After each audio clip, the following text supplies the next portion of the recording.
Good afternoon. My name is Scott Redler, Chief Strategic Officer at T3Live.com. Welcome to today's recap and look ahead. So it's a bit of a quiet day, right? Yesterday you had a bit of a reversal off of that 2145 support.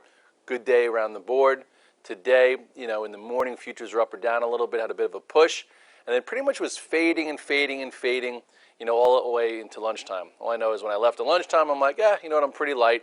I'm going to go to the gym, get on the stair machine and sweat it out a little bit, and then all of a sudden, boom, so some news flash out of OPEC saying that they're going to do some kind of deal, and then oil rallied, the S&P rallied, and things kind of pushed up. And now the question is, are we going to get more clarity on it? So we'll see. If you took trades today, great. If you have some stocks or some follow through, some individual names still do look good, and there are some things working and some things are a bit frustrating. You look here at the chart of the S&P cash, because this is what we always look at. Here's a 2-year range that we held. Here is your summer range that we broke and then retested. And then here is your wedge that we broke and retested. Look at that, a lot of breaking and retesting, but getting a lot of nowhere. So anyway, with that being said, here's your closer look. Today, the market pulled in. I have to fill in the gap trying to kind of be cute like this, but then all of a sudden reversed back up. And here we are. You still have a lot of resistance right here. Doesn't mean we're going to break out and be at 2,200 by October something or other, but does mean we're hanging in, and the entries and exits matter. If you look at the spiders, a lot of people were crying a little bit today. Okay, when the market was coming in, because they didn't know where we would go. What did we wind up doing? We held the 50% retracement of the spiders. Okay, we opened up, came back below a prior high, so that could have been your spot to sell some. Then when you go red, you get out of the way, and then you wait for some kind of pivot to buy against. Before I went to the gym on my VTF, I posted like 4 stocks. I was like, if you sold strength when they were up, you know what? Now you have a morning low. You could trade versus it, and the risk reward is there. So let's go a little tactical. Okay, what do I mean by that? Okay, well, first things first. Okay, here's your gap up. Okay, a little bit of follow through to yesterday's move. Okay, and here is where we broke out from the prior day. So if you have your 2-day chart up, so gap up. If you sold some and then got out when the market went negative. Okay, there's your move. There's your day and a half move from 214 all the way here. Take some home, gapped up. Could have continued to the upside. It didn't. Okay, that was your out, or that was your out. If you got out there, okay, great. Okay, then here was your low. Okay, your low was put in right around, what was it? The low was put in here, 214.80, and then right here is where I was getting ready to go to the gym. And everyone's like, what do we do now? I'm like, you know what? If you sold, close to 215.70, maybe you buy somewhere around this 215 with a stop at the low of the day. You'll risk 30 cents. Okay, but at least it's defined. So if it comes here, breaks this, and goes all the way and falls apart, you're risking 30 cents. Okay, so what wound up happening? It wound up going sideways, broke above this little range, and then the OPEC news came out, and bam. So that wound up being a nice trade. Okay, a few other stocks that we traded, like just say BABA, did the same thing. BABA, okay, what did it do? It opened up. Okay, so that's why I always sell a little bit into strength. Okay, and then when BABA had a little bit of a wedge here, not even a wedge, it wound up going red. Went red, so from a prior day's buy all the way up to prior, prior resistance. You could first, look at the daily. On the daily, before we get into it, you could see that, and I'm doing a little lesson here. You have 1 pivot, 2 pivot. This is what I write down on my note. Can, BABA get above and stay above 108.49, and then you have 108, 109.76. So first thing, it got up there early on, couldn't hold this, and then when it went back below 108.49, you could get out of the way, because who knows what would have been next. Okay, so 108.49, remember that. So now go back to the 5-minute chart. So on the 5-minute chart, okay, push through, then 108, what did I say, 49-ish? Well, that was like right around here. So if you sold some strength and then said, okay, I'm done with it, it went red, I have no idea where it's going to go, you were out. Then it was down 90 cents or so. So at the same time that I put those other 4 stocks on there, I said, okay, if you sold, I got out of mine like 109.5. I'm like, if you sold 109, 109.5, you know what you could do? You could buy here, because you know what? We had price discovery. Price discovery means you know where we went today, which was 107.16.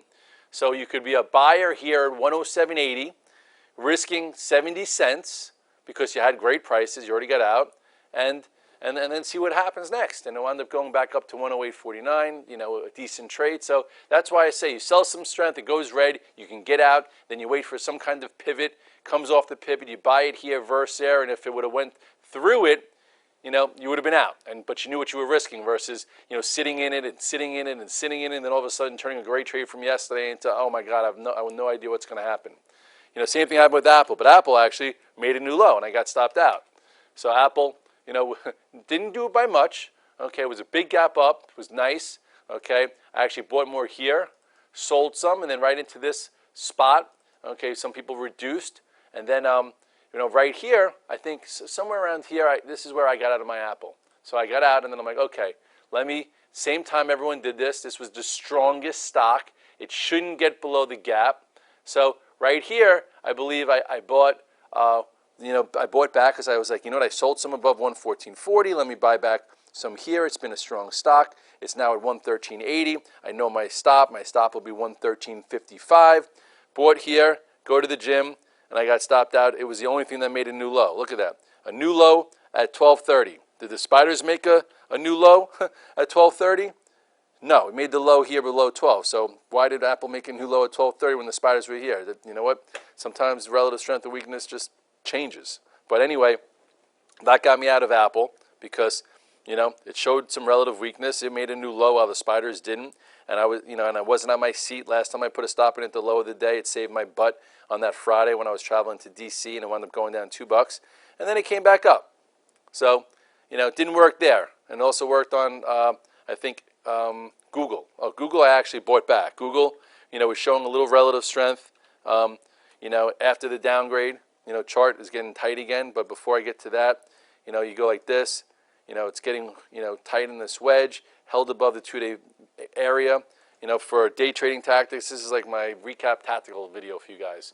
Okay, you go back to here, came in long, I was upset about the downgrade, I was like, what's going to happen? So all of a sudden, you had this first move, okay, couldn't rally, and then I'm like, you know what, I'll give it to the low of the day. So went through the low of the day. You saw me tweet, I'm out of Google. I'm frustrated. Fine. Got out, came back up. Okay, then what happened is, it started to look better, right? The spiders made a new low. Let's see what time. This made a low at 10:30. Here is a higher low at, what time is this? This is, I think somewhere near 11 o'clock. So the spiders, let's just take a look. The spiders made its low at 11:05. Okay, so 11:05, the spiders made a low. Where was Google at 11:05? Google at 11:05 was right around here. So did Google make a new low when the spiders did? No. So that was the first time I was like, you know what? Showing a little relative strength. Maybe it's a trap, maybe it's not. Maybe they got everyone out on the downgrade. But you know what? I'll buy a little bit here. Risk it one more time versus the low, and then PS, I stayed in it all day, and it went almost green.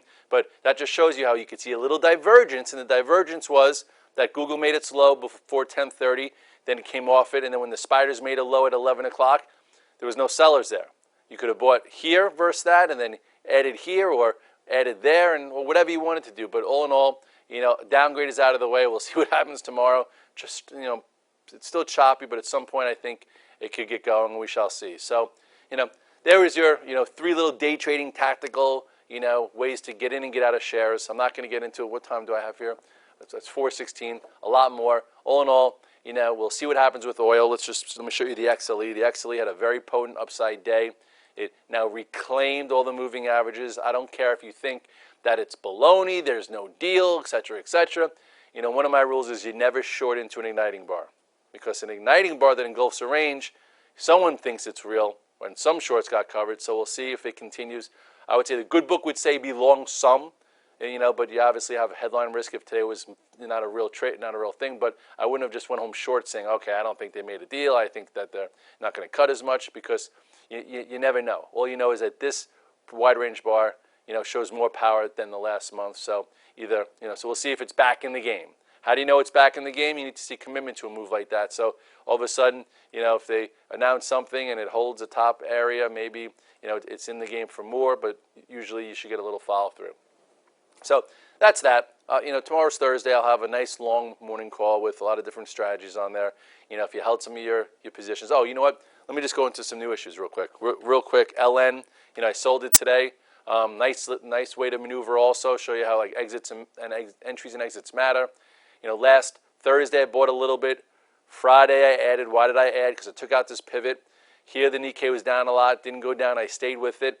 And then yesterday it broke out above 48. Held it overnight. Sold some strength, and now you have a bit of a topping tail, so I'd love to see the 8-day catch up. It retests this 48, and that's where I'll be buying back. It's great when stocks play by rules, and this one had a great pattern, broke above it, followed through above a prior high. You can't ask for much more than that. I was also in TTD overnight, and I'm still in small. Look at that. I went over it in the morning call today. I was like, you know what?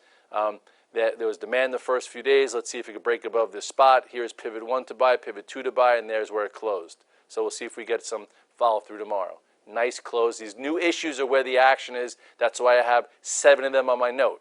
APTI also woke up today. What do I mean by wake up? I mean a nice wide range bar. Now with a little time, maybe that goes above there. ELF woke up. What do I mean by waking up? Nice wide range bar. Took out this range. So I'm telling you, there's movement here. And, Red Dog, you say you can't teach an old dog new tricks. Well, I'm an old dog, and I'm trying to get away from some of these high beta tech stocks because only a few of them are making higher highs like Amazon and then Baba from time to time. The other ones, the action is far and few between. So if you learn how to trade these new issues before the rest of the world does, you can catch a move like an ACIA at 40 or at 60 before everyone starts talking about it all day long up here. Okay, and now we'll figure out when does this friggin' secondary get announced, and when it gets announced, if it's very, very close to the price, that's when you buy. If it's deep in the hole, then you figure out if there's support. And that's that. I got to get going. Got a ferry to catch. Hope you had a decent day. I'll see you tomorrow.